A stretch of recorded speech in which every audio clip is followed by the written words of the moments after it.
আসসালামু আলাইকুম ভিউয়ার্স, আজ আপনাদের সকলকে নিয়ে আসলাম মানিকগঞ্জের কালীগঙ্গা নদীর তীরে অবস্থিত বেউথা বাজার মাছের বাজারে।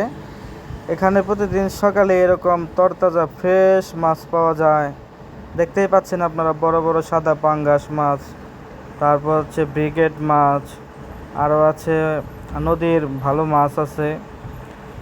এই যে বাটা মাছ, টাটকিনি মাছ, নওলা মাছ, তারপরে এই যে বেলে মাছ আছে, হ্যাঁ, তেলাপিয়া মাছ আছে।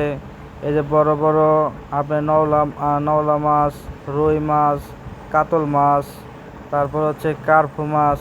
এগুলো সব তরতাজা, একদম ফ্রেশ, মানে দেখে তাজা মাছ কিনতে পারবেন। তবে মোটামুটি মাছের দামটা কিন্তু বেশ ভালোই। আবার পাশেই প্রতিদিন সকালেই ব্রিজের পাশে বড় মাছের আড়ত বাজার লাগে, এখান থেকে মাছ কিনে দূর দূরান্ত বিভিন্ন বাজারে বিক্রি করা হয়। আমরাও কিছু মাছ কিনেছি, আপনারাও চাইলেই আসতে পারেন। সকলেই ভালো থাকবেন।